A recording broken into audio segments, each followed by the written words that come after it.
प्यारे बच्चों, आप सभी का स्वागत है आपके प्यारे से यूट्यूब चैनल परम हिमालय में।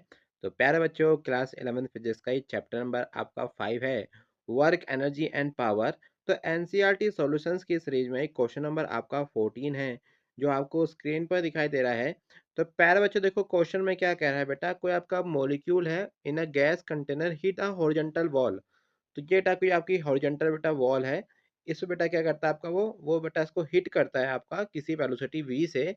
जो आपको स्पीड आपको दे रखी है 20 मीटर पर सेकंड। और बेटा ये एंगल कितना बेटा आपका है, आपका जो नॉर्मल बेटा आपका है कितना 30 डिग्री है। With the normal and rebound with the same speed. बेटा क्या करता है आपका रिबाउंड होता है आपका बेटा सेम स्पीड से और सेम एंगल से।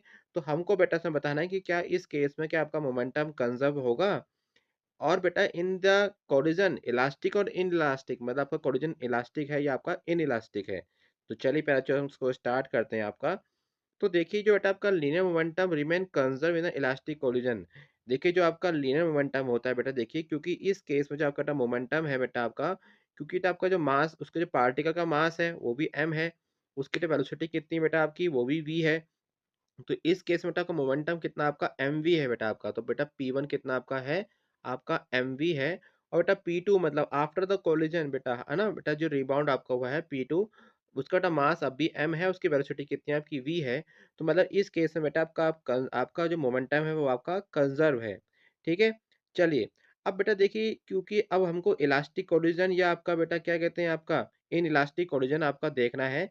क्योंकि इलास्टिक हो चाहे आपका इन इलास्टिक हो, दोनों केस में आपका मोमेंटम कंजर्व रहता है। देखिए इस केस में मोमेंटम कंजर्व है। अब हमको इलास्टिक कोलिजन अगर चेक करना है, तो इस केस में काइनेटिक एनर्जी बेटा क्या होनी चाहिए आपकी, सेम होनी चाहिए बेटा, फाइनल और आपकी इनिशियल। तो देखिए बेटा इस केस में क्योंकि बेटा आपकी जो वेलोसिटी है वो आपकी चेंज नहीं हो रही है, तो इट मीन्स जो आपकी काइनेटिक इनिशियल बेटा आपकी होगी बेटा, कितनी होगी आपकी हाफ एम बी स्क्वायर। और जो बेटा आपकी जो फाइनल काइनेटिक एनर्जी होगी बेटा आपकी, वो भी बेटा क्या होगी आपकी हाफ एम वी स्क्वायर। तो इट मीन्स, तो मतलब जो आपकी के आई है वो बेटा किसके इक्वल बेटा, आपका के एफ के इक्वल है। तो इट मीन्स आपकी जो काइनेटिक एनर्जी है बेटा वो भी क्या आपकी कंजर्व है। तो जब बेटा आपके मोमेंटम कंजर्व होता है और साथ में आपकी काइनेटिक एनर्जी भी कंजर्व होता है, तो इट मीन्स बेटा कोलिजन कैसा आपका होता है, इलास्टिक कोलिजन आपका होता है। तो hence it means hence collision बेटा कैसा होगा आपका, इलास्टिक होगा। तो प्यारे बच्चों, मुझे उम्मीद है आपको क्वेश्चन समझ में आया होगा। तो प्यारे बच्चों, क्लास 11 फिजिक्स के सभी चैप्टर के एनसीईआरटी के सॉल्यूशंस की वीडियो लगातार अपने यूट्यूब चैनल पर अपलोड कर रहा हूँ। और साथ में देखिए इसके नोट्स बेटा हमारी वेबसाइट www.parhimal.com पे अवेलेबल भी है। वहां से जाके प्यारे बच्चों उसको आप लोग नोट डाउन कर सकते हैं। तो प्यारे बच्चों, खुश रहिए, मस्त रहिए, फिजिक्स को एंजॉय कीजिए and subscribe my channel. Thank you for watching.